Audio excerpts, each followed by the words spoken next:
Good morning.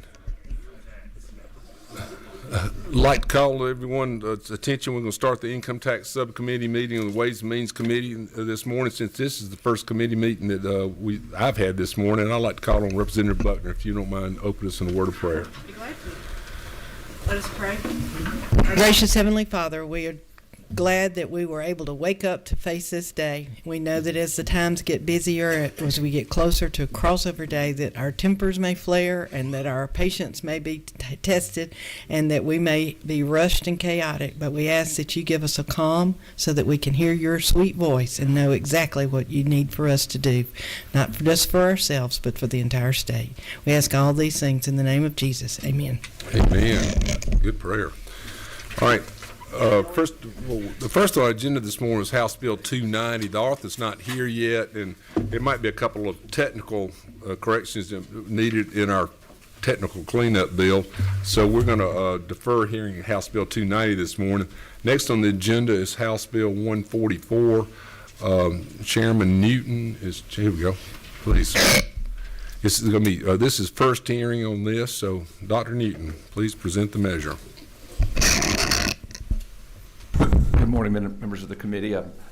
This is a bill that we have heard before, largely. It does have some clarifications to a program that's been very valuable. Our state, many of you know that our state is 40th in the nation when it comes to doctors per capita. And we're working on multiple levels, whether graduate medical education, increasing the number of medical schools, or increasing the student count at each of them, whether in really all over, public and private. This PTIP, which is the preceptor tax credit bill, is a way we get the extremely valuable, really priceless, hands-on care giving to our medical students and our nurse practitioner and PA students. House Bill 144, LC 501006 is the version I'm on. It does a couple of things to both renew the program, which is due to sunset shortly, but it also streamlines a little of it and also adds dentistry to this. So if you look, so basically how it works is that if a physician or a physician practice or a nurse practitioner or PA practice, for those respective students, if they agree to let someone rotate in their office for a month doing hands-on care with the teaching that goes along with it, I can tell you there's some inefficiencies, some space challenges. We all have electronic medical records, so you actually have to teach the students also about how to do the right record keeping, even though they're not the primary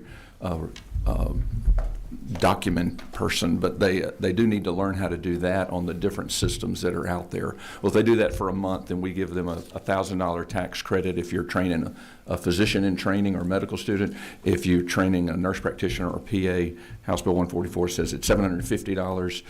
It is capped at 10 of those rotations a year per provider, so they could take up to 10 students that they train once again, I can tell you it's very valuable and priceless hands-on care whether the rotation is a surgical one or OBGYN, pediatrics, internal medicine, orthopedics, really all of them. So that's what this bill does. It does renews that program where we offer that tax credit to those willing to train these students. It used to have an amount in there that varied depending on whether the first 3 or the second 7. We just kind of streamlined it where it's one amount for everything. That's on lines 38 and 39. It's just a correction. We put a cap on it to $6 million a year. That's on line 49 and 50. Just kind of a fiscally responsible thing we're trying to do with all our tax credits. And then we do have a sunset on 80 and 81 that changes it from the end of next year to 2030. So that's the program, that's the goal of the program, and the changes that this bill does to that program. If I'd answer any questions. Just to be clear, it does not have a cap on it now, but this will be instituting a cap of $6 million. I think in our discussions with the Senate last year, we kind of all had come to the conclusion that we need to put a cap on all of them. But it's no cap. There isn't, right. Right now, that is a new And cap. I guess my point is it wouldn't need a fiscal note because we know the maximum it could cost is $6 million. Good point. million. Thank you. So, yes.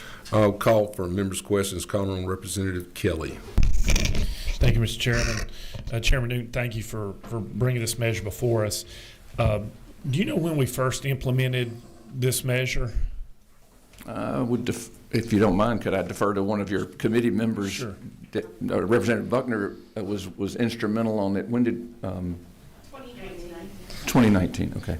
And have we seen an increase in the number of doctors and nurses that have located in our state?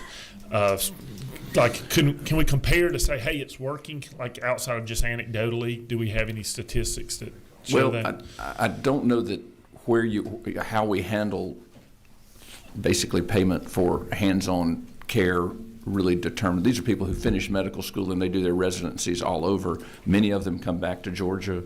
I'm sure some locate other places as well. Obviously, I don't know of there are some people who are familiar with the program specifics.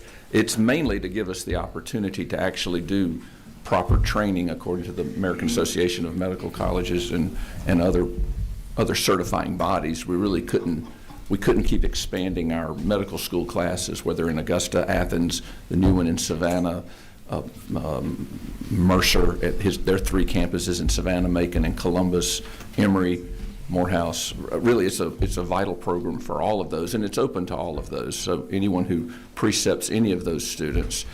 But as far as, we've got to get them the hands-on care, whether we pay with a tax credit or if we were to hire people. And thank you, Dr. Newton, for answering that. We have several more questions, so let's move on to Representative Chairman Martin. I just wanted to ask, Mr. Chairman, following up on your question, and we may not have it today, so just take it under advisement and get back. But what did we spend on this before? And I'm not really interested in I am interested in the cost always, but I'm really, how many perceptions? Is that how we would say? How would one? So how many essentially did this pay for? I mean, is the $6 million going to limit us if we're really truly, worried about getting this done? If we need it, I just wonder, is the $6 million cap going to get in the way? That's all. You can get back with us later on that. 2 issues on it. It was less than this in the previous years, and there's also some people who do 2 or 3 rotations and don't even turn in their tax credit that they're eligible for. So whatever, we do have a pre-approval process planned. If you don't mind, Mr. Chairman, if we could have an expert tell me a little bit more about it, if you don't mind. Are you okay with that? Oh, yeah, go ahead. Please just identify yourself and if you can answer Chairman Martin's question, and then we'll address some more questions. Mr. Chairman, I got what I needed. Okay. Yes. This is the AHEC, which is the group that oversees Okay, it. why don't we let some of the standing questions be by the members first. Sure. So Representative Buckner.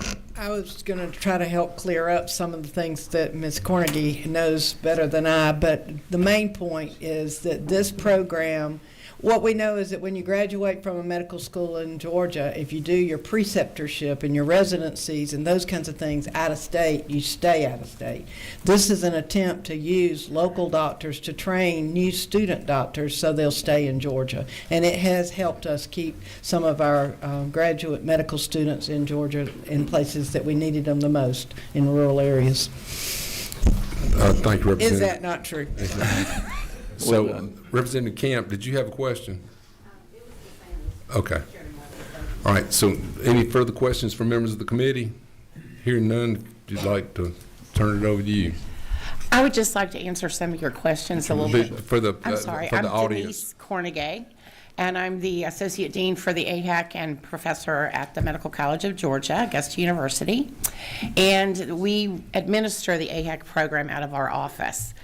And so, to your first question about how much last year for tax year 2023, actually $2.6 million was claimed. Not just certified, but was actually claimed according to the Department of Revenue on the taxes. So we know that $6 million gives us a pretty good cushion. There was a question also, Representative Kelly, I think, about how the outcomes of this. We know in 2014 we had a deduction, and in 2019 we moved to a credit. We've been able to track where our preceptors are, and I actually have maps that show the distribution of preceptors, and if you look at it over time, we have really gotten more and more rural preceptors, which was part of our collateral mission, if you will, to spread this across so that we know that students are not just training in Augusta and Macon and Savannah and Albany, but they're getting out into Forsyth and to Charlton County or wherever. So we're able to track all of that, and we have had a substantial increase in the number of providers participating in this program. I do have by counting how many preceptors have been awarded funds out of this, if you want to look at your county and to see how many people in your area are benefiting. Thank you for that. Well, my simple math tells me that if it's 2.6 million used, that's 2,600 rotations. So 2,600 student rotations. So that's a lot. I mean, it's heading in the right direction for Georgia. And then with a $6 million cap, and Chairman Martin's the math whiz over here, that'd be up to 6,000. So for all the reasons we've discussed before, it seems to be having on the direction it had the intended effect. Any more questions from members of the committee? This is a first hearing only.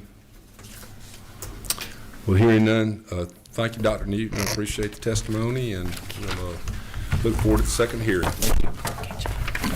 Next, we're going to move on to House Bill 248, carried by Chairman Jaspers.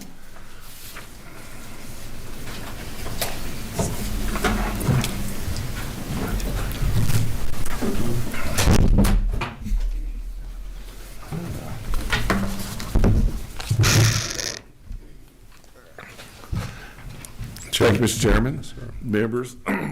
Excuse me. House Bill 248 is a tax credit for Georgia families to utilize geothermal technology in their homes. It allows families to save significant dollars on energy bills by using geothermal heat pumps. It can save up to 70% on heating, cooling, and hot water. Excuse me. So what is this? I mean, everyone always asks me about that. It's heating and air systems that use the Earth's heat, which is about 64 degrees throughout the state. HVA folks use well drillers to drill wells for these heat pumps or for these systems, plumbing contractors, HVAC people. So it really increases the number of employees and people who are working in the state, and uses a heat exchanger in the winter to cool and in the summer. House Bill 248 will allow for a 25% state income tax credit on the installation expenses for a residential geothermal system. The credit shall only be applied over a year for 5 years and shall not exceed $5,000 for any taxable year. Additionally, the bill provides for a 5-year sunset.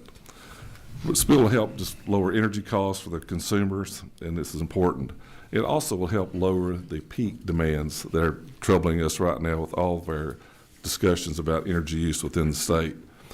You know, multiple states are using this, as are EMCs and power companies, to incentivize lowering their electrical demand.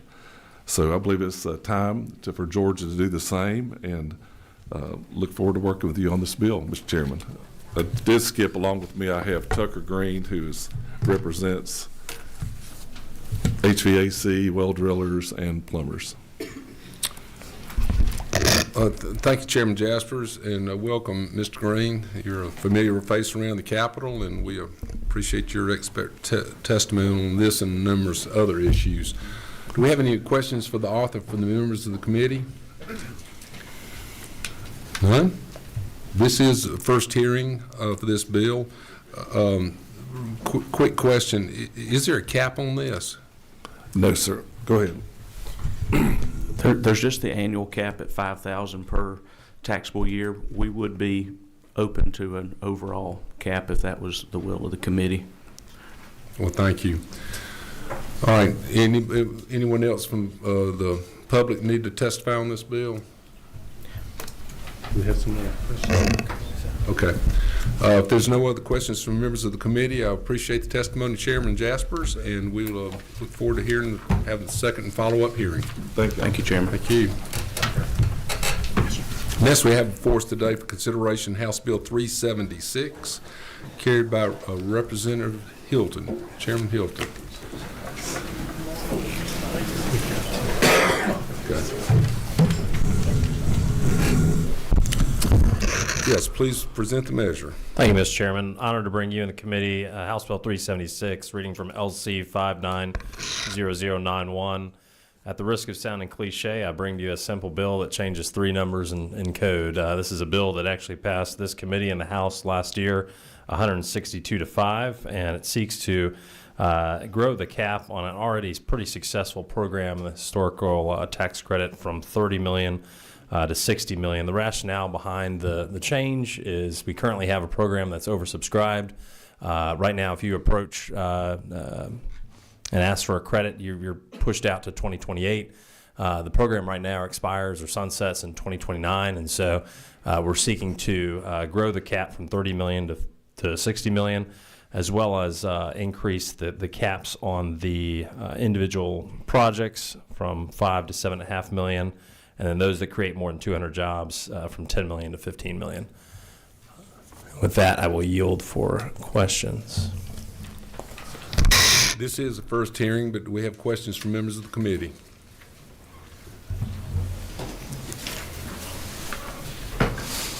Wait a minute. Chairman Blackman hit the button first. Sorry. No, go ahead. Okay. All right. Recognizing Chairman Carson. Well, let's y'all go first. You've got the mic, Chairman. Okay. Well, I just want to say real quick, I do need to recuse on this vote because part of my business is monetizing the historic tax credits for developers. I will say, however, for the committee's consideration, there was a 2017 or 2018 report out of the Senate Finance Committee noting that if that report has credence in here, that this credit has an accretive revenue impact for the state. I would just encourage everyone here to look at the city of Bristol, Tennessee. And I know it's between Virginia and Tennessee, and not many people are going to consider that if it's not related to Georgia. Tennessee does not have an income tax. They don't have a historic credit. Virginia does have both. And there's a main street that goes right down Bristol, Tennessee. It goes east-west. It's literally the border between those two states. The historic properties in Bristol, Virginia are revamped, refurbished, attracts a lot of sales tax revenue, property tax revenue. Just south of that, of the border into Bristol, Tennessee, to be quite honest with you. I will tell you, in my business, to Chairman Hilton's point, I literally have developers asking me right now to sell a tax credit for 2028, which I cannot do, commercially speaking. Legally, can I do so with DOR's help? Absolutely. But if someone comes to me and says, I have a film tax credit, I refer them to somebody else. I'm really not in that business anymore. If they have a historic, if they ask me for 2028 credit monetization, I literally cannot help them. They have to sit on the credit for a while. Now, was that a question, Mr. Chairman? A comment. So, and I know that you referred to some of the research done by friends in the Senate, and you know we hold them in high esteem, and I'm sure that if you vetted that research. That's why I caveat my as a beginning CPA, statement. I'm sure that we'll follow your advice on taking a close look at those numbers. And Mr. Chairman, I'd submit you don't have to go as far as Tennessee. You can go just down the road here to Ponce City Market. We moved to Georgia in 2005, and that old city hall was pretty decrepit at the time, and since, I think we can argue it's been a pretty good economic hub for the city and the state. Well, you're showing your age because you're talking about the Sears Roebuck Catalog Warehouse, not the City Hall. So, Representative Buckner. Yes, sir. This is a comment. I've tried to figure out how to make it into a question, but I'll pass this down. This is a map of where historic tax credits of this type can be used or have been used in the state. And it's widespread, so it's an opportunity for rural and urban alike to benefit from. Now, is this testimony or questions? That's what I said. I didn't know how to phrase that. Is it not true? That's a map. Yeah. That's a map. All right. Thank you. Chairman Blackman. No, nothing. We got 2 for, 1 recusal, and 1 not. And I think again, I was just going to echo. We had hearings year before last with the Senate, and this came up to, a great degree when we were over in Columbus, and I think trying to do something to plus up on what we can do on rehabilitation and revitalization is always helpful. So I think, we'll be ready at the next hearing to see this thing through, barring any outside objections or changes, dates, otherwise that we need to adjust. Thank you. Was that a question? No. Mr. Chairman, I know we're moving quick this morning. I know that I've got two folks in the audience. Please. First of all, we recognize Wright Mitchell for the Georgia Trust for Historic Preservation, an eminent, long-time, very, very important institution in the state of Georgia. Yeah. Mr. Wright, if you go to the podium, please identify yourself for those in the audience. Good morning. Thank you, Chairman. Members of the committee, my name is Wright Mitchell. I'm the President and CEO of the Georgia Trust for Historic Preservation. We're the statewide nonprofit advocacy organization that focuses on the revitalization, preservation, and protection of Georgia's diverse historic resources. There is no incentive more important to our mission than historic rehabilitation tax credits. I'm here to support and to speak in support of House Bill 376, which has been noted before, is simply a straightforward bill to raise the aggregate and per project caps on commercial projects in the state of Georgia. Currently, the program is subscribed through 2027. So we have a situation where if developers need credits to do projects now, they can't get them. They have to wait. So we have historic resources all over the state of Georgia that are simply sitting, waiting for a developer to come along and exercise these credits and put these buildings back into use. And as we know, the longer a building sits vacant and out of use, the greater chance there is that we lose it. This happens. It happens regularly. The New Perry Hotel is an example that comes to mind. So the sooner we can increase the caps in this program, the sooner we can get these buildings revitalized and put it back into use. The economic benefit to the state of Georgia is undeniable, and there's also the intrinsic value of saving our state's historic resources. I hope you'll support House Bill 376. Thank you. Thank you, Mr. Mitchell, and we're going to call David Mitchell now with Atlanta. Come to the podium, but before Mr. Mitchell, the second Mr. Mitchell, the first Mr. Mitchell, my wife served on the board of the Georgia Trust for Historic Preservation back when Miss Marguerite Williams from Thomasville, Georgia, was on that board. I don't know if you were affiliated with it then, so I've testimony from me. So, Mr. Mitchell. Yes, my name is David Yoakley Mitchell. I'm the Executive Director of the Atlanta Preservation Center, and I will take a little quick moment of personal privilege. I want to thank Representative Blackman for allowing my son to page for him for sine die for several years in the past. I'm pleased to say that my child is eligible to tell other students the difference between the House and the Senate, and does so every year. So with that being said, Representative Buckner, I appreciate you passing the sign around.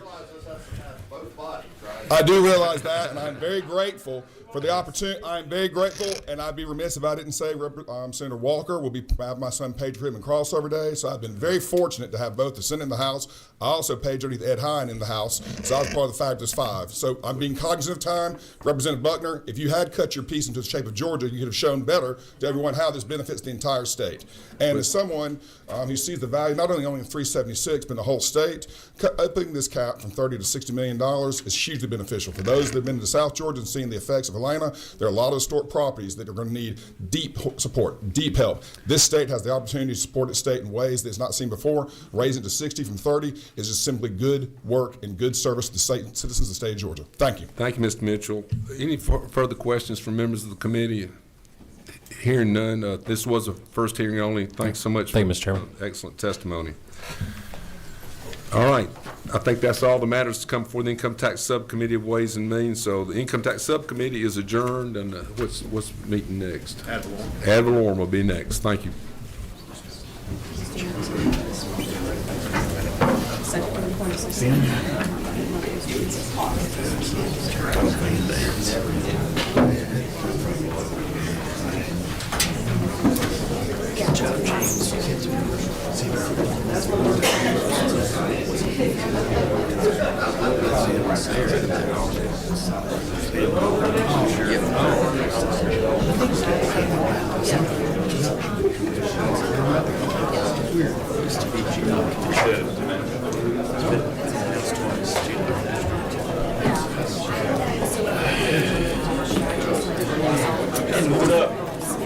How are you? Another day.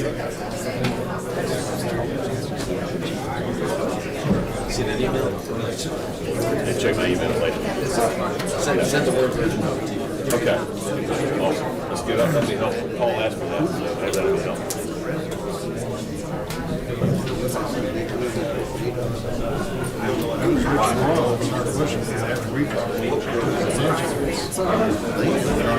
We just sit down, we don't think that's right. Richard is our law director. You're right, I wasn't supposed to be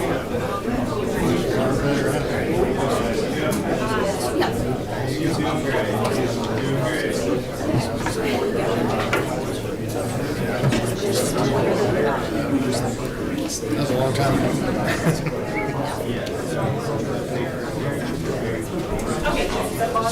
Last year, overall election.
Okay, ladies and gentlemen, glad to have you all here this morning. This is the subcommittee on ad valorem.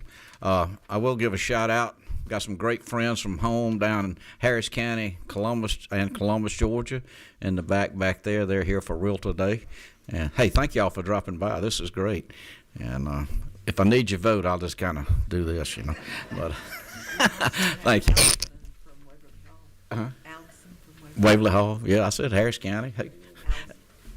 And so Debbie and I are glad to see y'all.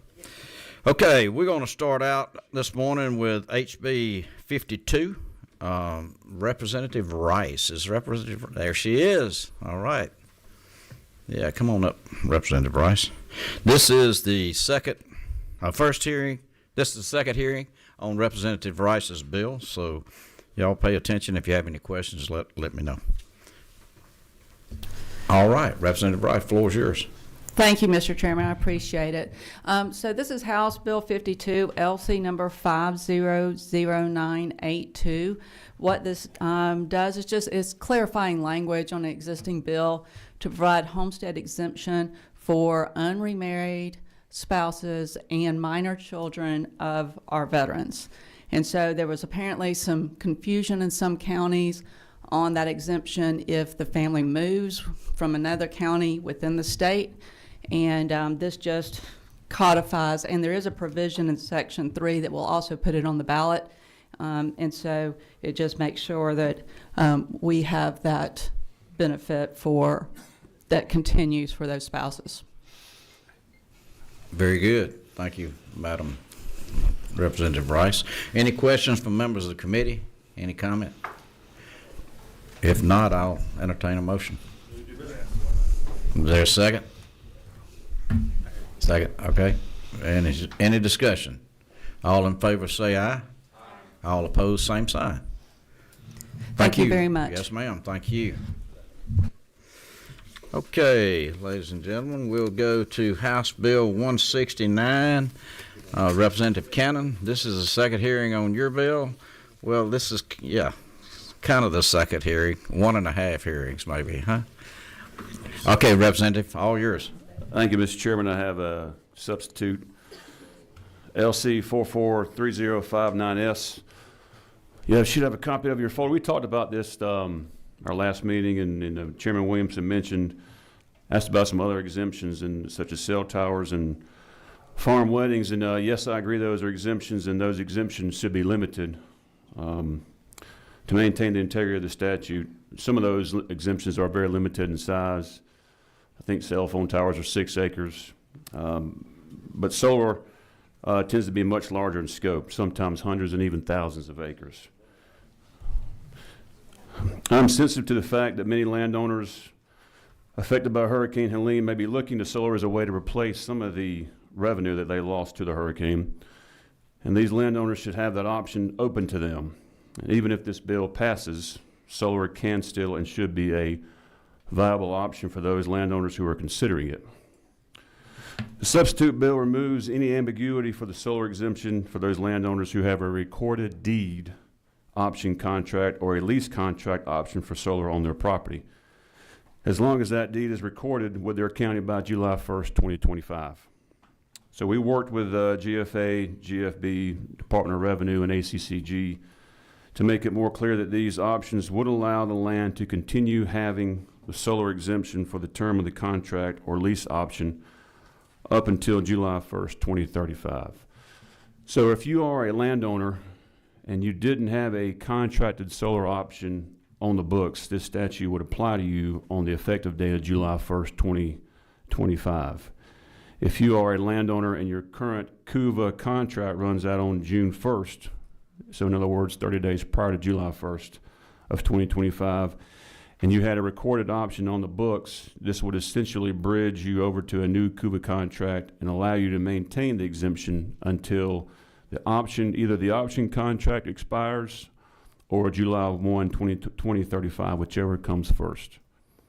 So again, after working with GFA, GFB Agribusiness Council, ACCG, and DOR, I think this is a fair compromise, removes any ambiguity, and it ultimately achieves the intent of the bill, which is to maintain the integrity of the CUVA and FLIPA statute to preserve ag and timberland.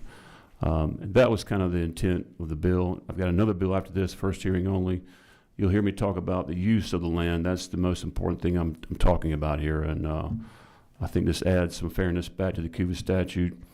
Acknowledge Chairman Williams' point about other exemptions. I just think this exemption is a far larger acreage amount.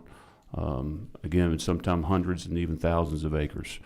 So I think it deserves a little bit more attention, subject to your questions. All righty. Thank you, Representative. Any questions? I want to clarify, this is second hearing on HB 169 now. Any questions on, any comments? If not, I'll entertain. Got a motion? Second. Any discussion? All in favor say aye. All opposed, same sign. Okay, Representative, you got that one. That's yes, one sir. down, one more to go. So, now we're on HB 129, and this will be first hearing on this bill. Yes, Mr. Chairman, thank you. HB 129, this is basically allowance LC number 442876. This bill passed the House last year 166-2, got to the Senate and just didn't get out of the Senate, but it did pass the House. The purpose of the bill is to allow some flexibility in the CUVA statute for non-family farm entities. The way that farming is going these days, basically the current statute now requires that family farms be related either by blood or marriage within the 4th degree of civil reckoning. And sometimes, many farming operations today are unrelated individuals who have formed an LLC to basically be shielded from liability and to split input costs for operating their farm. And if it's a non-family farm person joining a non-family farm person, that makes them a non-family farm. And a non-family farm cannot lease farmland from a CUVA qualified landowner because it would breach the landowner's covenant. That does not seem to make sense. And again, if your CUVA is following the intent of maintaining land and agriculture production, if you've got Joe, Baker and Kent Hamilton, who are non-related to the 4th degree of civil reckoning, but they want to form an LLC and still farm the land, keep it in agriculture production or timberland, they can form an LLC, but they can't rent somebody's land that's in CUVA. And talking to the assessors, talking to the original bill author, that doesn't make sense. It's more of a bureaucratic issue. Assessors think it's good to go. So again, it just removes some barriers from being able to farm. I'll be open to any questions. All right, we do have a question, Chairman Williamson. Thank you, Mr. Chairman. Representative Cannon, thank you for this measure as well. Is it not true that by giving this flexibility, that this would in fact create more opportunities for young first-time farmers to find synergy and economies of scale by coming together, as you described in your testimony, to further allow the intended purpose of keeping this land in agricultural use? Is that not true? Mr. Chairman, it is true. Thank you for the question. Okay, any other comments or questions? If not, I'll entertain a motion. Oh, yeah, that's right, first hearing. I was just checking to see if y'all are paying attention. Mr. Chairman, one more point, if you allow me. Yes, we did add a little language in there on page 3 at the bottom that there was some concern about corporations, big corporations leasing land. We added, let's see, line this was added last year in the Senate, line 61. At least one of its members has no less than 25% ownership interest in the property being leased and would be entitled to conservation use assessment. So that kind of restricts to family farms, that kind of thing. So it's a nod to big corporations not being allowed to take advantage of this. All right, sounds good. If no questions, we'll notify you when the next hearing. Thank you, Mr. Chairman. Thank you. Okay, House Bill 297, Representative Anderson. This will also be first hearing on yours, Representative.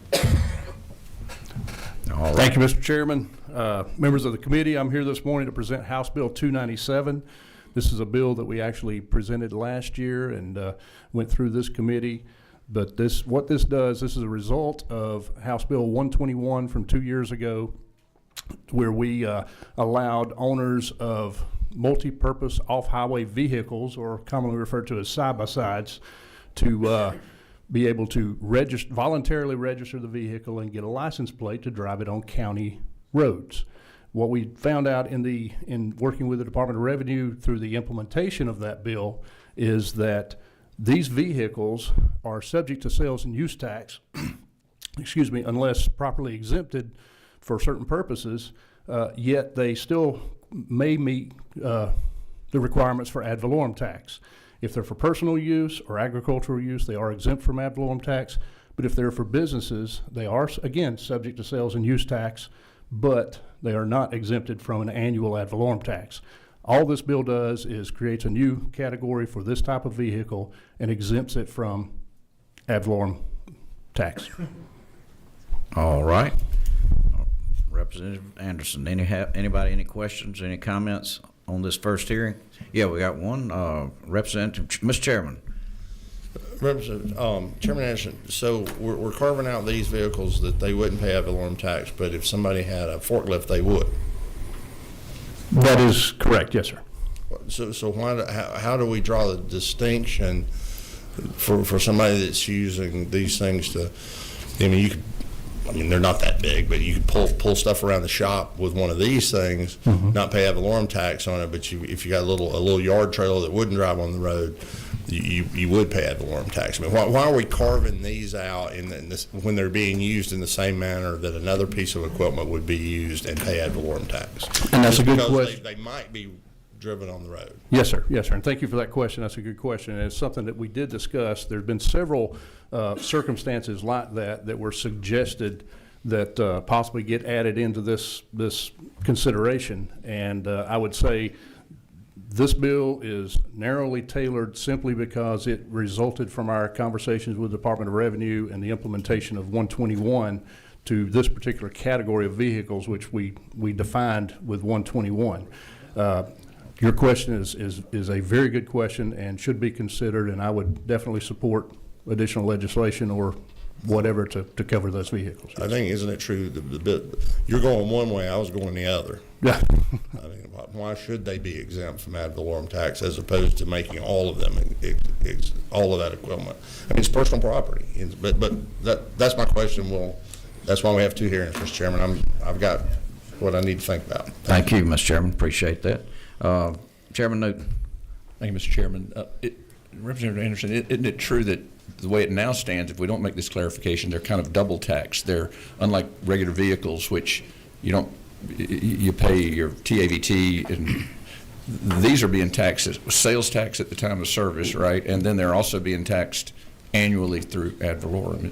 That is correct, yes. And that's all this is seeking to correct. And that's what this is seeking for this particular category of vehicle. And really, the only use category that this would cover is commercial use, because if they're bought for individual use, they're already exempted under current law. If they're bought for agricultural use and can be registered that way, they would be exempted that way also. The businesses, if you don't mind, the businesses do pay sales tax when they buy them. They yes, pay sales tax or use tax, whichever applies in their case. Thank you. Okay. Thank you, Chairman Newton. Chairman Camp. Thank you, and thank you, Mr. Chairman, and thank you, Mr. Chairman, for being here today with this bill. I guess my question's kind of in the same vein as Chairman Martin's, because it's not mandatory now for someone to register their vehicle to ride on county roads. Correct. Is that true? All right, so many people are not paying ad valorem tax on those because they're not registering, or however that registration process worked. Actually, I'm sorry, I didn't mean to interrupt. Go ahead. No, but I was going to say, isn't that correct? Well, actually, what happens, the registration is totally separate from the subject matter of this bill.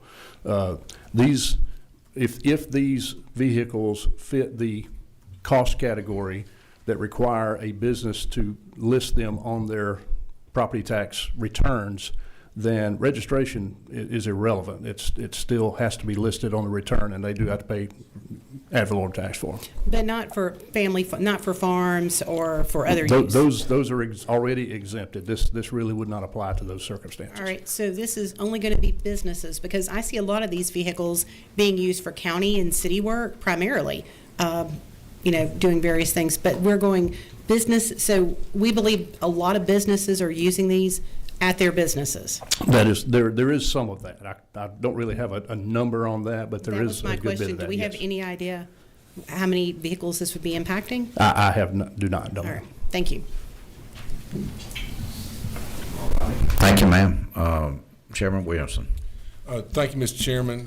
And Chairman Anderson, I think we're all pretty like-minded people in here as far as, wanting to have good tax policy. But is it not true to Chairman Martin's point that any other kind of business personal property, and that's what we're talking about, business personal property, such as forklifts, skid steer loaders, yard equipment, all of that is subject to sales tax when the businesses purchase it, and are subject to business personal taxes as amended by, I believe we raised that, the threshold is at $20,000 yes, sir. to $20,000. So a small business that owns one of these would be exempt for the first $20,000 of business personal property tax, would pay zero taxes. So for the very small businesses that this might apply to, there's always already a pretty healthy exemption in place. But is it not true if we carve out these special purpose vehicles, it's created an unbalanced affect when you compare all the other special use vehicles that businesses across Georgia might be using? Is that a fair statement? I think that is a fair statement, and I think the fundamental precipice behind this bill gets back to the concern of double taxation that Chairman Newton brought up earlier. The fact that these vehicles are already being taxed at a rate comparable to our vehicle TAVT tax at the time of purchase, and yet they're subjected to, potentially, if they are above that $20,000 value, subjected to an annual tax on top of that. As is all the other business. Yes, sir. Personal property that's which similar type or analogous operational uses for the businesses. So yes, sir. That's where I believe we'd be carving out and creating a special class for just one type of equipment. And I do understand. Yes, sir. Thank you. All right, thank you, Chairman Williamson. Okay, that was the first hearing. You've heard some discussion. I might recommend that Chairman Anderson get with some of the people that had some questions, and y'all talk about that before the second hearing, and you'll Yes, be sir. notified when that second hearing comes. All right. Thank you. Yes, sir. Thank you. Okay, now we have the last bill on the calendar, HB 370. Chairman Gaines, go. Perfect. Well, thank you, Mr. Chairman. House Bill 370 is, I know we've talked a lot in this on Ways and Means about House Bill 581 that passed last year. You know, they had 63% approval on the ballot in November, and I know it passed every single county in the state. I think the lowest county was 52%. There was only one at 52, maybe one at 54. Everyone else was above 55% approval. And so what House Bill 370 is aimed to do is to provide some transparency for taxpayers, and we're hoping it'll maybe make some local governments make the right decision and not opt out of House Bill 581. So I'll give you generally what it does. It's a pretty simple concept. Section 2, I'll start there. What it does is any city, county, school board that opts out on property owner's property tax bill, when they receive it, if that local government opted out, it would include the language from lines 23 to 26, which basically says the name of the political subdivision chose to opt out of property tax relief by a vote of that local governing authority on the date that they voted to opt out. And if you have concerns about the decision, they would have to provide the phone number for the main phone line for the levying authority of the political subdivision. So that's just some transparency for taxpayers. Again, the hope is this would encourage folks to make the right decision. Section 1, I'll highlight, it would only apply to school systems. What we've seen, and there was an article in the Georgia Public Policy Foundation, many of you have probably seen that, over the weekend. School systems in the state have a combined $6.5 billion in reserves, $6.5 billion in reserves. And so what this does is ensure that any school system that opts out, they would have to also place on the property tax bill how much money they have in reserves, how much that is per student. So that's the concept of the bill. Again, it's just transparency. I think it's there's an easy way to not have to put this on the property tax bill, and that's to not opt out. Happy to answer any questions. All righty. Thank you, Representative. First question, Chairman Williamson. Thank you, Mr. Chairman. And Vice Chairman Gaines, I appreciate this transparency bill that you brought before us, and I did, in fact, co-sign that bill. But upon further reflection about it, I want to leave my name on the bill, but would you consider amending language that where there is already significant taxpayer protections in place, as certain counties have, that they be exempt from this disclaimer language on the bill? It might not be exactly what. Yes, sir. And I should have. Yes, sir. So we actually in the substitute added just that per the suggestion of ACCG. Point out the lines. Sure. Lines 19 through 20, and where it says and that does not have in effect a base year value or adjusted base year value homestead exemption that is generally applicable to all residents. So if they already have something similar to this, then they would not apply. This legislation would not apply. Well, thank you for that clarity on that. And we may need to add that to the Section 1 as well. We can. Yeah, I'd love to work with you.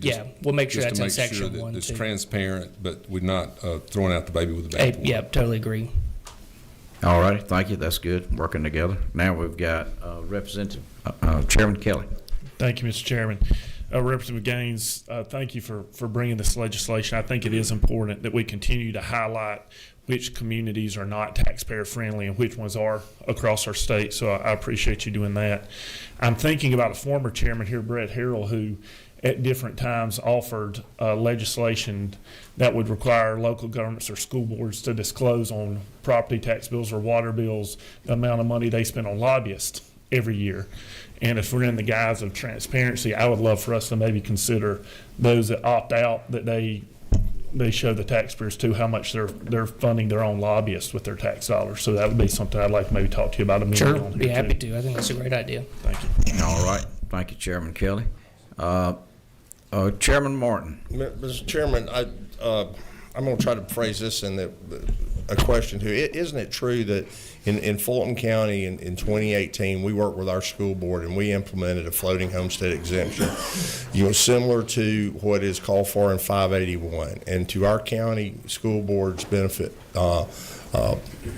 to our citizens' benefit, the school board has worked well within their means. Fulton County is a large system, is it not true, that spans North Fulton and South Fulton with an independent system in the middle, and yet they have provided their taxpayers this significant relief since 2018 and continue to do so. So isn't it true that I would just encourage all the political subdivisions in the state to give this a really good, strong look before having a potentially what could be, referred to as a knee-jerk reaction. I just encourage people, as I think the author of the bill is trying to do, to give this a really good look. It is not true that this is taxpayer-friendly, and I don't believe it would damage our local governments. Thank you. Thank you, Mr. Chairman.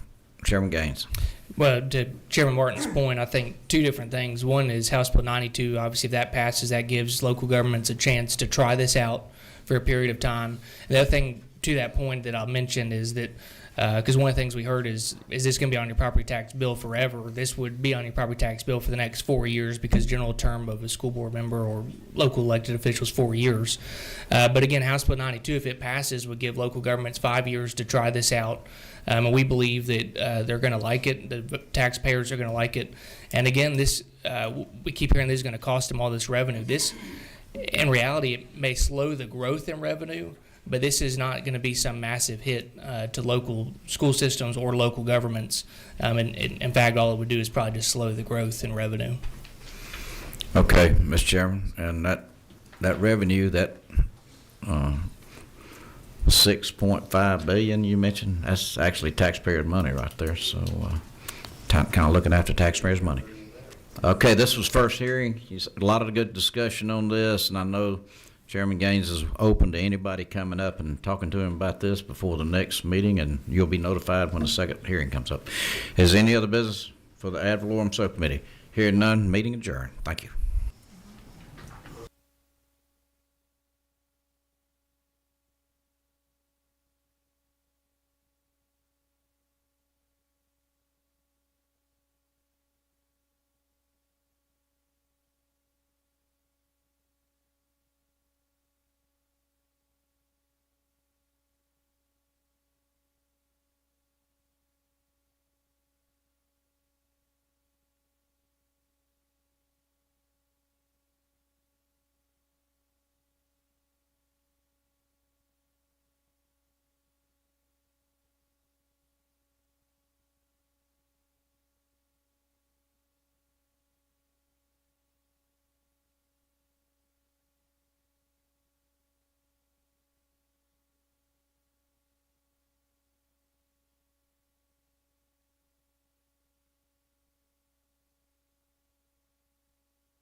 Okay, let's settle down. We're going to get this Sales Tax Subcommittee going.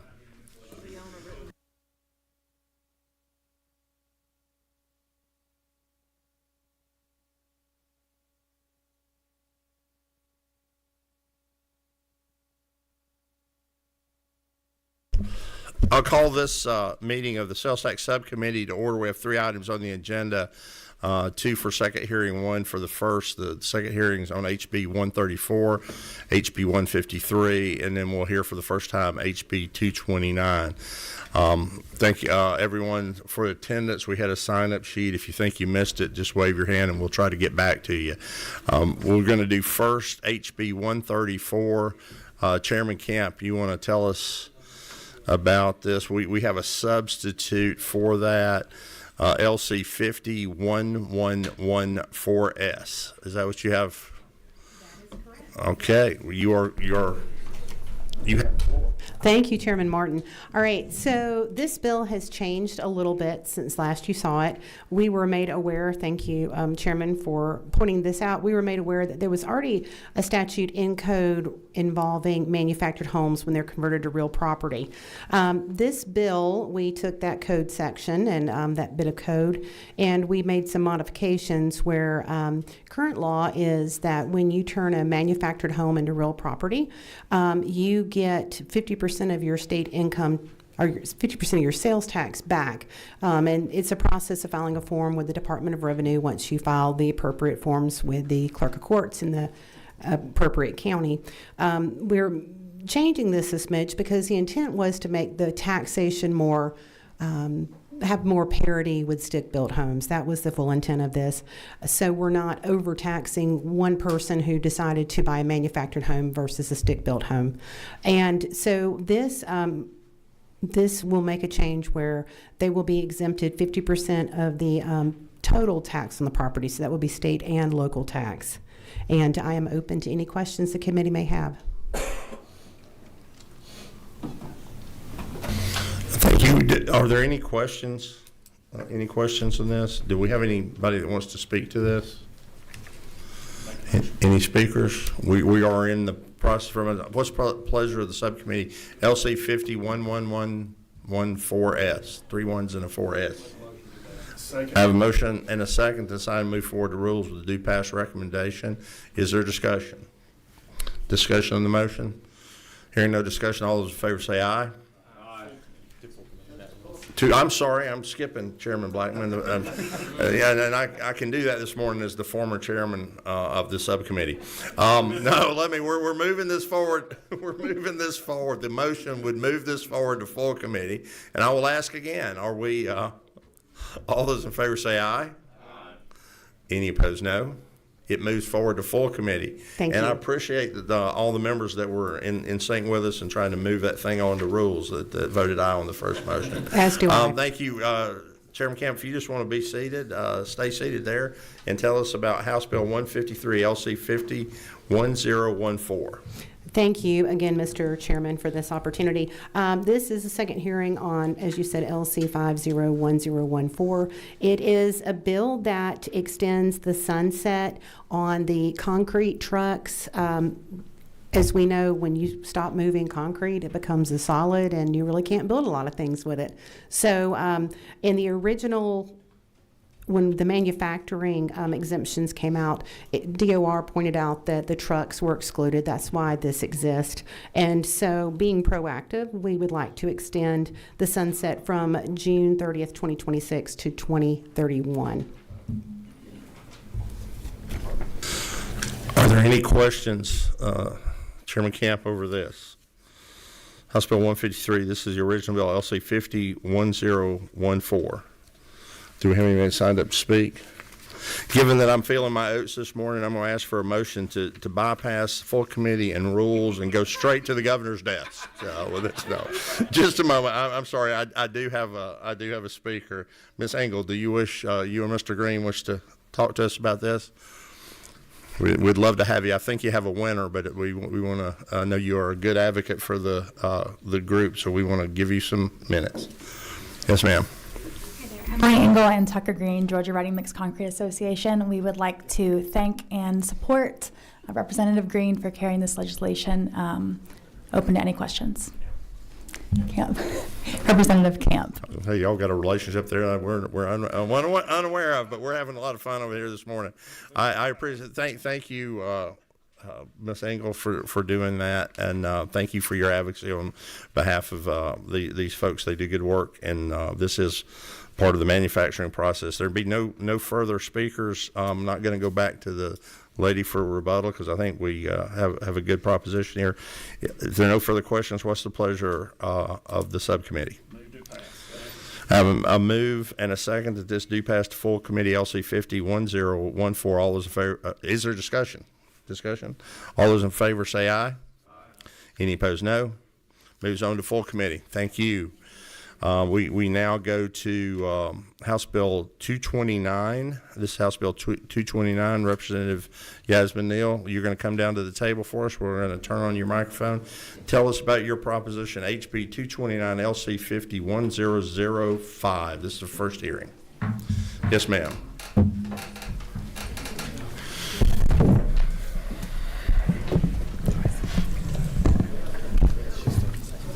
Thank you to the chair. Thank you to the committee. So we actually had a hearing at the end of last year to get on this very same bill, to get feedback from the committee, and thank you to the chair, Chairman Martin. We did make the recommended change that you recommended to us. This bill is a result of that. The Clayton County Public School District plans to use eSPLOST to fund a historic capital improvement plan for the county. The total plan will improve over $1 billion in capital improvements funded in part using bond proceeds obtained using eSPLOST proceeds as the primary revenue source and other fund sources.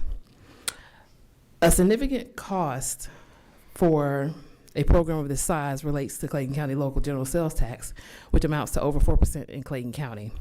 While OCGA 48-8-3 describes and provides various exemptions from these local sales taxes, none of them appear to be applicable to an exemption for the expenditures by the district for construction materials. So this exemption will provide for the Department of Revenue to reimburse local sales taxes to the district on construction materials purchased in the county by construction contractors and used in qualifying capital outlay projects. The difference between this year and last year is, like I said, Mr. Chair, you recommended that we change this bill to local taxes only, which is precisely what we did. And I also have our Chief Financial Officer from Clayton County here as well to speak to the measure. Thank you, Representative Neal. Good morning. Yeah, just identify yourself and you have the floor. Yes, sir. Thank you. My name is Ramona Bivens. I'm the Chief Financial Officer for Clayton County Public Schools. What the school district is seeking is an exemption from local option sales tax on the construction supplies and materials purchased within the county for the district's capital outlay projects. It is estimated that approximately 5% of construction supplies purchased by the contractors are made in Clayton County. We're asking for this because due to the increase in building supplies and materials, this would allow the district to reinvest our tax dollars in the modernization of existing facilities as well as new construction. And with that, Mr. Chair, I would love your favorable consideration. Thank you very much. You may have a question or so. Number 22. Yes, Vice Chairman of the committee. President Kelly. Thank you, Mr. Chairman. Representative Neal, I understand you bringing this bill. You're advocating hard for your community, and that's something that's certainly admirable to be seen up here. As we look through this, help me understand the policy decisions for why we should do this for Clayton County and not for every school system across the state. So this was centralized to Clayton County because with this type of measure, you have to go through general. You can't do a local bill. But with that being said, we are completely open to doing this for the rest of the state so they can take advantage of this as well. So if anybody wants to move for that, we are wide open to that. Thank you. And just a follow-up question, because I know it's something that's been a priority of ours in this committee. What position is Clayton County taking in regards to House Bill 581? Go ahead. So the school board has opted out of HB 581 at this time. And the reason why, as everyone knows, most school districts' millage rate is capped at 20 mills, right? We are at 19.6 mills. And Clayton has had a challenge in the past with attracting and retaining quality teachers. That's something that the new administration and I have been discussing. How can we retain teachers? Last year, we lost a lot of our teachers to Atlanta because they gave significant pay increases. Because we are so close to the millage cap, we're unable to offer those types of incentives that other school districts are offering. Also, I believe that unlike Clayton County and other school districts, Atlanta Public Schools has a cap that's above that 20 mils, so they have the option to increase their millage rate to generate additional revenue. Also, this year and in prior years, we've had increases in our state health insurance, as well as this year we're increasing, well, there's an increase for the employer portion of our teacher retirement contributions. We do get funding from the state for our certified staff only. However, for those non-certified positions like the parapros in the classroom, the custodians, school bus drivers, or any of those other people that are eligible for TRS, that has to come out of our general fund. Thank you. Representative Neal, you have a couple more questions. Chairman Newton. Chairman, just help me understand just a little bit, if you don't mind. This only applies to the local portion of the sales and use tax that's collected, and that would normally go to the county for the local portion? I think the question is, if you tell us, you mentioned four pennies, and I'm guessing it's the East Bloss, the county, transit. Well, you have transit. Yes. So tell us what the four pennies are. So it's the local option sales tax. Okay. The SPLOST for the county, the East SPLOST, of course, for the school system, and then the MARTA tax. Okay. Okay. So those entities will not receive this money if this on these materials. Which will say the school system money, but it'll come kind of out of those four entities. Yes, sir. All right, thank you. If I can, I'm going to follow up on that, and then I'm going to ask you if you agree, and then we'll go to the final arbiter in the corner, Christie. That is if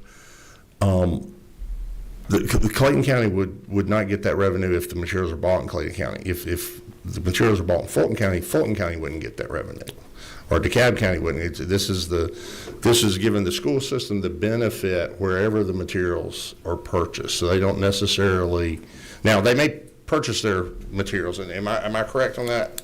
Yes. And did you understand that? Yes. I mean, again, you may be purchasing all your materials from a vendor in Clayton County, but if you're not, it would be that other county, that other school system, that other SPLOST that would be losing the revenue. Chairman Jones, Chairman Todd Jones. Thank you, Mr. Chairman. Representative. Oh. Did you want to clear that up about the who before I go to Chairman Jones? Yeah, so, and she could piggyback if she'd like. So yes, the way the bill is written is for the purchase in Clayton, so the other counties would still get their revenue. Okay, all right, well, we'll take that under advisement. I think that may not, I think the tax benefit accrues to the way it is written to the Board of Education in Clayton County, regardless of where in the state of Georgia they purchase them. But we'll take that offline because this is our first hearing. Okay. So I'll go back now to Chairman Jones. Thank you, Chairman Martin. Representative Neal, I'm not splitting hairs, but since this is the first hearing, it's a great opportunity to ask questions. Yeah. In your opening remarks, you said that the primary funding source was East Blost, but when I look at lines 16, 17, and 18, it would lead me to believe that's the only funding source. And again, not looking to split hairs, I just want to make sure, since it's first hearing, we're getting as much information out as possible. Could you enlighten the committee in terms of the funding source, please? So this is specifically in reference to the East Bloss proceeds. Correct. have just been a misstatement on your part, and that's fine. And again, I'm not at all calling you out. I just want to make sure that we understand the source of the capital, not just the fact that you're asking us to waive the tax. Yes. Yeah, that's why I had very detailed notes. Go ahead. So, eSPOS funds all of our capital projects. However, once the SPOS is approved, we include in our referendum the option to bond some of these projects, and we repay the bonds with the SPOS revenues, if that makes sense. Does that? It makes sense. Okay. So So effectively, eSPOS is the only source of revenue. However, we will do a bond, issue a bond and repay it with the SPOS revenue. okay, and that's why you decided to use the word primary. Is that why you? Based on the notes I was given, yes, that's why I decided to use primary. Thank you, Representative Neal. And again, just to clarify that, I mean, I don't think the gentlelady, was trying to mislead anybody with the primary. This and the way this bill currently reads, it doesn't matter where the money comes from. If it's sales or use tax for all purchases and use of construction materials, is what the bill says. So it doesn't matter where the source of funds come. The taxes due on the purchase of all sales and use, that's in line 19 and 20, will be collected but be subject to refund. So this is not just monies from the eSPOS. So, Mr. Chairman, may I ask a question? Yes, sir. So when we look then at 16, 17, and 18, that leads me to believe that we were making an exemption for a district that doesn't contain an independent school, provided that the project, so say the capital funding that the CFO is looking for, were approved and funded through an eSPOS. Correct? Yeah, yes, but I think that you're identifying at that point, you're identifying the system that can avail itself of this exemption. The exemption itself is in B that says that unit can now avail of itself of the exemption as described in B. Am I right, Christy? Or is it a combination of both? Do you have, okay, both. We'll take that under advisement between first and second. Yeah, I don't need to take too much time. I just wanted to make sure on the source. Yes, sir. Thank you. Chairman Van Smith. Thank you, Mr. Chairman. It was talked about earlier on one of the other bills, but would you happen to know off the top of your head what your net reserve is that you have on hand? I think it's probably around 130 million. Okay. Which is about at 3 months operating expenses. Okay, thank you. Okay, thank you. We don't have any further questions or speakers on this, so we'll conclude the first hearing, and Representative Neal will let you get with a couple of the members that had some questions, and then and Chairman Blackman, and then we'll bring you back as he wishes. Okay. I see nothing else before the Sales Tax Subcommittee, and with that, we'll stand adjourned without objection, and without objection, we're adjourned.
Okay, we will call the Public Policy Finance Committee to order. We have 4 bills and 30 minutes to present them. So most of these we've heard before. I'm going to go first to House Bill 79. Doctor, you're up. Thank you, Mr. Chairman, members of the subcommittee. I do bring before you House Bill 79, LC 501085S is the version. The most recent version, as we discussed before, we're looking at multitudes of ways to, in particular, to protect our children and youth up to age 19. We discussed in the first hearing, by the way, this is probably the 4th hearing we've had since we did have a couple of hearings last year, but this is our 2nd hearing this year. We did discuss how firearm deaths have exceeded motor vehicles as a cause of death under age 19. And we are looking for ways that are ways to influence that, ways to protect it. 30% of them are from suicide. That is a key thing when we're looking at mental health of our youth and our young people in particular. That we want to make some advances, and we want to do them in a constitutionally secure way that preserves someone's right to defend themselves and their family, but at the same time also encourages use of safe storage and safe handling, which is the name of the bill. Firearms Safe Handling and Secure Storage Tax Credit Act. It does this by the $300 tax credit. I'll go briefly over the things that we might have changed since the first hearing. That $300 tax credit obviously can be used for either purchase of a safe storage device, which can be anything from $10 cable locks or a $100, $200 gun safe in particular to try to secure those devices. Once again, we certainly want children to stay out of those. We did make a change where on line 20 and 21 where it's the purchase of one of those secure storage devices for your personal use or donation. We want to make sure nobody's able to sell those or anything using their tax credit. But we do like the idea of having a conversation maybe with grandparents or aunts and uncles that your child may visit those homes, and so you can have a conversation about safe and secure storage. It could be neighbors where your children's reciprocally play back and forth. We want there to be a conversation for people, and we want them to be able to, if they want to buy extras of those cable locks, maybe encourage their neighbors or places where their kids play or their children play to be safe and secure as well. So we appreciate the fact, and we like that the idea of the donation would allow it not just to protect yourself and your own home, but it also allows you to have a conversation with other members of your family. I know I've had that conversation been had with me by one of my sons when he had a 6-month-old baby. He was just preparing to make sure that grandparents' house was safe and secure, and he did that. He basically donated some things to me. But if we go on, that was a change. And then I think the other particular critical thing, we want to make sure there's no list of names. Nobody's looking for a registry. Nobody's looking for threatening people with arrest, children turning in their parents. This is nothing in this bill. This is a bill that is very respectful of your Second Amendment rights that have been secured by the Second Amendment and the Supreme Court, but we want to give you the options, and we want to give parents options, whether it's a gun safe, whether it's cable locks, even some people don't even own firearms, but maybe want to make sure that the other places their kids play are safe and secure. So this bill is a voluntary bill. There is no requirement for anyone to do this. There's no registry. There's no list. And I think we've gone over this one a couple of times, as I said last year, and did pass 162-3 in the House last year. I look forward to getting it back that way if this committee so deems. Members, any questions? If not, I'll entertain a motion. Got a move and a second. All those in favor of moving House Bill 79 on to the full committee, LC 501085S, will say aye. Aye. All those opposed? You're in full committee. Thank you, Mr. Chairman. Representative Montahan. Oh, excuse me. 136. We'll go to that one first. Stay here. All right. Yes, sir. Thank you, Mr. Chairman. Appreciate the committee's indulgence. House Bill 136 is also something that we have heard before. It's basically an extension and an expansion of an important bill that takes care of a very needy population in Georgia, and that is foster children who've been through challenging times. There's tens of thousands in foster care. In particular, over 40% of those will experience more than one foster care assignment. Well, that care ends in Georgia at age 18, just like in most states across the nation. As we all know who've raised children, caring for and mentoring your children doesn't end just because they've reached the age of majority and can vote. And so aging out children in foster care is a group that we found this program, the Fostering Success Act, from a few years ago, has been important in making that transition through both financial assistance with the needs that our children may have after age 18 for schooling, for tuition, for nutrition, for transportation, for housing. But in addition, an important part is the mentoring part, that where individuals can help out with that.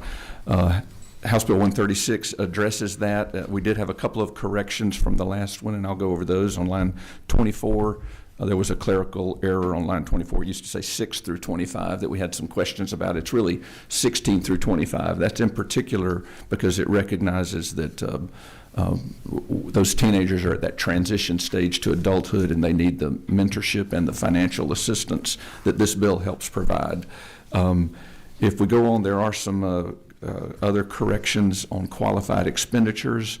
On lines 56 through 59, we make it clear that if you're getting those, it's not a qualified expenditure if you got it reimbursed by DFACS or someone else. If you go all the way to lines 76 and 77, we kind of clarified the compensation for a mentor. This is largely a volunteer position of someone who's reaching out, and I know we have people in the Capitol that do this volunteer work and mentoring right now. There is a capacity for $100 a month to basically cover some transportation and other incidental expenditures, but not as a fully paid position. If you go on, the next significant change was on line 20, line 120. And that one we have allowed in this bill for business entities. We've defined as entities that are subject to the insurance company premium tax. They're not necessarily subject to income tax. And so we had left those businesses out, although we had allowed other businesses to participate in this. We did just limit them to no more than 30% of that entity's tax liability, basically as an effort to make sure that the opportunity to support these programs is spread out among both individual income tax payers, businesses that pay income tax, but also a portion of it can come from entities that pay premium taxes, which are the definition of business entity, and no more than 30% of their tax liability. One other change, I do believe at the very close to the end on line 233, we've been careful that this is kind of new money. There's some wonderful organizations helping take care of our foster children and who actually have some programs for kids who age out of the foster care. This bill, the whole Fostering Success Act, its goal is to bring new money in to help take care of those children. I know we've discussed some of the statistics on youth that age out of the foster care system. A large number of them can become pregnant before they were planning to. Some of them can end up in, over 80% can end up in, some of the males can end up in some association with law enforcement. We want to give them better options than that, and that's what this bill does. We want to make sure the funds do go to the students, to the youth that are going to school, getting training, transitioning to adulthood. And so we've limited there, instead of 20 it used to be, we limited it to 10% to be spent for overhead. So we want 90% of the money that is donated in this tax credit, we want it going to the direct expenses for the youth that are transitioning, basically transitioning to adulthood, with a mentor, with nutrition, as I said, nutrition, transportation, housing, tuition, and all the other things. So those are the significant changes since our first hearing on this bill. I'm certainly glad to answer any questions. I do think it's an opportunity that this probably does have a positive fiscal note, if you will. It is capped at $30 million, but I believe what it does to the state's budget in both those medical and law enforcement related costs, it is a positive. But even more important than that, I think it's a positive for these young people who've been through an exceptionally challenged time, and we have an opportunity to help them. Chairman Martin. Just real quick, Dr. Newton and our Chairman Newton, I don't know, Representative Chairman, Dr. Newton, whichever one of the three of you guys are answering today. When you're adding the business and the premium tax, I think that's been in there before, so I apologize for this being the first take of that, but isn't it true that that particular thing is something, that tax is paid by the client to the insurance company, and now they're going to be able to keep that cash and then turn in a yellow credit voucher, I mean, isn't this a little bit like withholding taxes on the income tax side? This is not a tax liability that they've accrued to the state. This is something that they get from their clients and then pass along to the state, and we're letting them turn that in, monetize that credit. Is that true? Well, I guess every tax that we add on to something is added to the bill, and then a portion goes local. I know for premium tax, a portion stays local, and we're not touching that. This just applies to the portion that'll go to the state, and the Department of Insurance will oversee that. But what I'm trying to get at is it's a bit using this against a premium tax. This is what insurance companies pay in lieu of income tax, but they really just collect it from their clients and pass it along to us. It's not an income tax. It's just a bit different, is it not?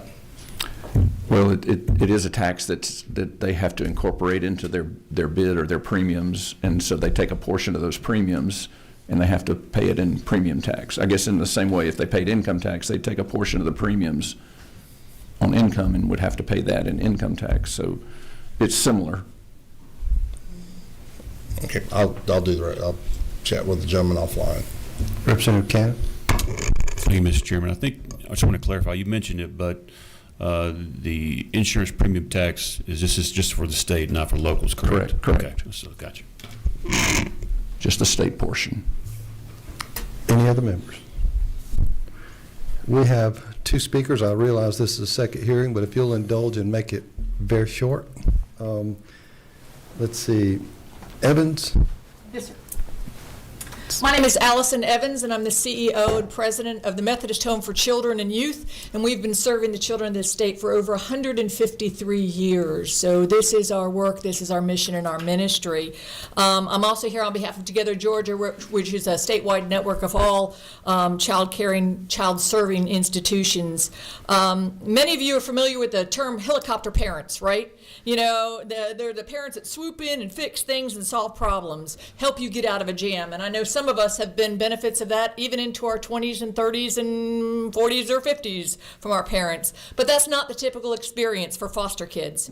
Often their parents, if they are engaged at all, the parents are dealing with their own struggles, drug addiction, incarceration, so on and so forth. And sometimes they're absent for these kids emotionally, spiritually, and financially. These are the struggles that our young adults face when they're coming out of the foster care system, even as they're trying to pull themselves upward and make a better life for themselves. Some have faltered and their dreams have been derailed in the past, but this bill helps fix that gap. It's a safety net that is needed for these kids just like we do that for our own kids.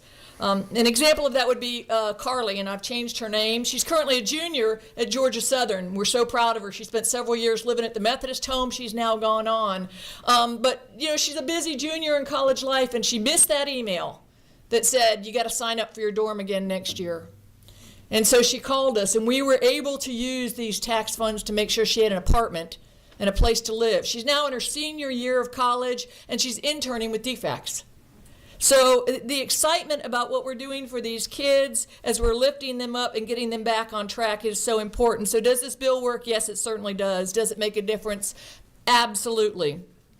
The changes that are proposed will strengthen our kids and our young people and strengthen the future workforce for Georgia. And then I also just want to share one more thing. Our donors love it. Our donors love it. We have, at the Methodist Home, we have a number of donors. We've put this out, and they have invested generously in this program. So I want to thank you for the viable, innovative solution to these challenges. This is right for these young adults. It's right for Georgia taxpayers. There are a couple of tweaks we're still working on, a couple of changes with Chairman Blackman, but it's a great idea, and it is fully functional, and we are grateful for your commitment to this bill. Thank you. Thank you. Questions of the committee? The lady speaks with great passion. Heather Rawls. Hi, good morning. My name is Heather Rolls. I'm the Executive Director of MAC, the Multi-Agency Alliance for Children, and I just wanted to echo everything that Allison said. We've been able to support a lot of young people who are trying to get through college that don't have any other resources and would have found themselves sleeping in a car during winter breaks and things like that, and so it's been very helpful. Thank you. Hello, my name is Devin Rudy. I'm here on behalf of Georgia Empowerment, which is a group of youth advocates that have lived experience in foster care, and we wanted to say that we do support this and are looking forward to the opportunity to continue to include lived experience voice in some of the changes that we're looking at. Committee members, questions of anybody? If not, yes, ma'am. Oh, you can still ask a question, though. Thanks. So, to any of you, would this cover all of our child care giving organizations that work with foster kids, like therapeutic foster care and that kind of thing?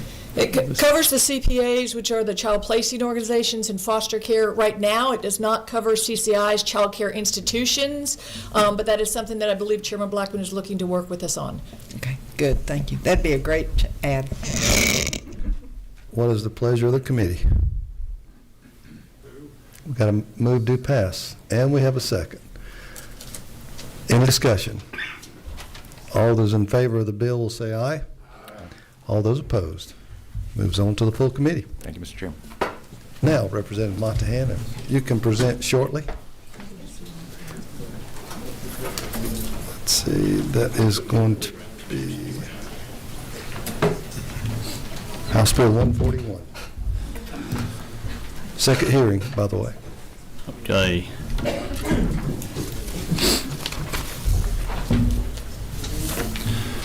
Well, thank you, Mr. Chairman, members of the committee. I have LC 443011S in front of me today, which is the substitute to House Bill 141.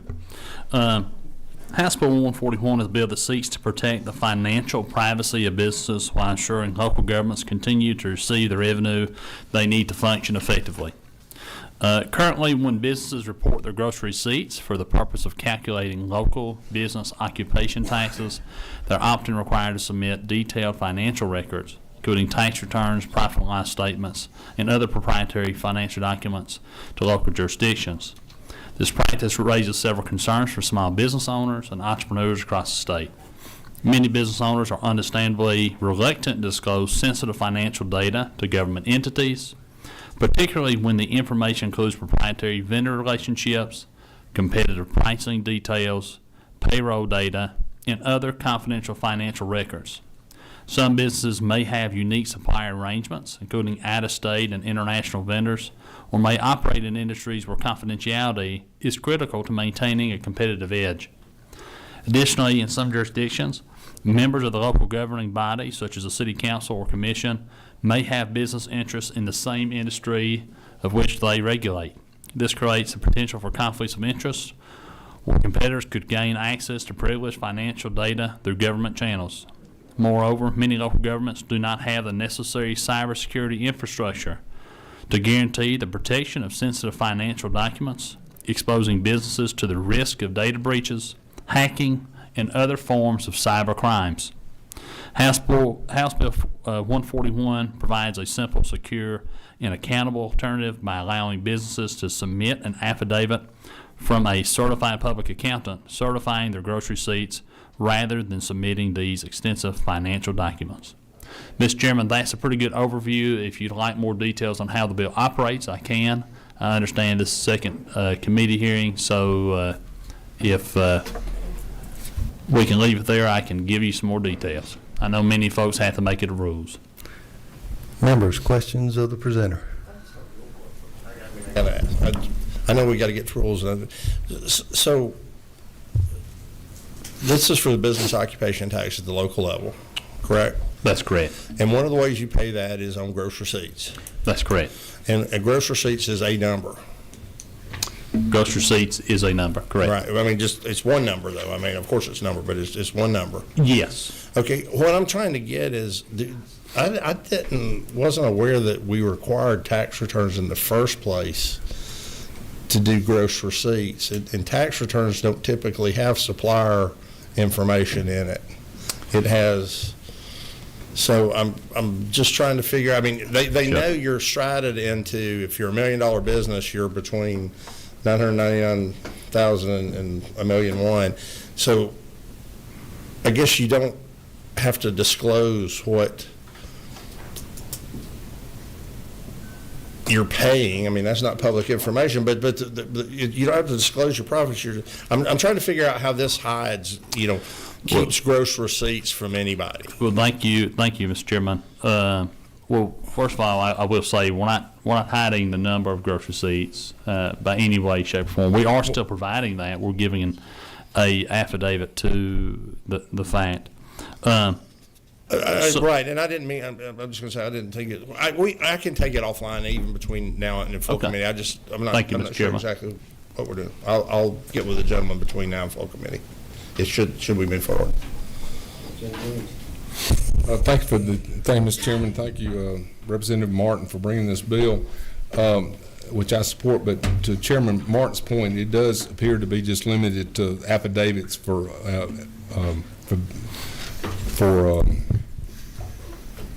business personal property returns. Is that correct? Or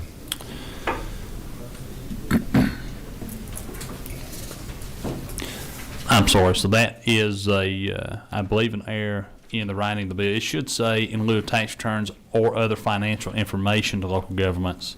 For the occupation tax, I apologize. So it's just limited. This measure would just apply to the what a lot of people still call business license or occupation tax. That's correct. Wouldn't the same logic apply? Should we also include ad valorem property tax returns where locals are asking for basically financial information on a piece of property? Yes, sir. And thank you, Mr. Chairman. I think that is the crux of this bill, is that we have local governments who are asking for financial information, even outside of tax returns. They're wanting to have rent rolls. They're wanting to have just all sorts of various personal and very confidential financial information. Yes, sir. So to your point, then, you provide. You basically are providing information, although it might be to a government agency, that could put you at a competitive disadvantage if any of your competitors would have access to that information. That's right. Profit and loss statements and other, your books, what I would consider in my QuickBooks and that kind of information. How much you pay contractors. That shouldn't be turned over to local governments. Thank you for your, is it not true that you're trying to protect taxpayer information, personal taxpayer information, while giving the necessary information through your CPA to be able to satisfy the tax official for purposes of promulgating the occupancy taxes? Is that That's correct. Thank you. Representative Cannon. Thank you, Mr. Chairman. We just have basically a flat tax for occupation. There's no based on growth. Just to prevent us from doing just a flat tax, correct? No, Representative. Yeah, this is not going to change the way your local government levies their tax. It simply provides a way to provide some privacy and confidentiality to the businesses that operate in districts that do require financial statements to be disclosed. Other members of committee? Questions? This being the second hearing, is there an action by the committee? Recommendation? Yes, sir. We have a motion to move. Is there a second? Second. We have a second. All those in favor will say aye. Aye. All those opposed. Moves on to the full committee. Thank you, Mr. Chairman. And we have 5 minutes until rules. Representative Ridley.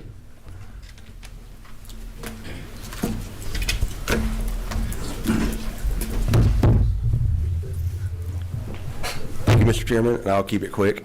House Bill 161, 186. House Bill 186, all we're doing is eliminating the death tax on automobiles if you're an immediate family member who inherits the vehicle. When you transfer your title currently to an immediate family member, there's exemptions on paying the tax, so we're just closing the loophole on when you die and when you inherit that vehicle to pay the tax. Chairman Martin. Is this our first hearing on this? Yes, sir. I just, if I may, I want to ask the gentleman, I get an email over the weekend about these vehicles being able to pass without going through probate if somebody's name's not on them.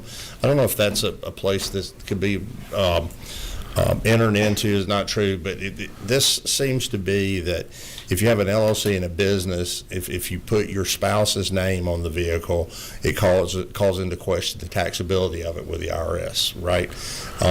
And yet, if you don't do that, the vehicle has to be registered again and go through probate to do that. So I question, isn't it true, is if a gentleman's doing this, he might even do more good work for the people of Georgia to allow a direct passage without the tax, but also without going through it all together. So not all the good ideas come from within the Capitol. This was a citizen that emailed me this, and I just wanted to spread it over the subcommittee for consideration.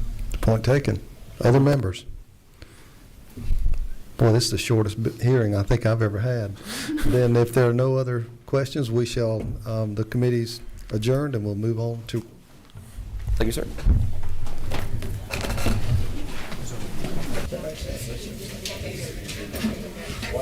Mr. Chairman.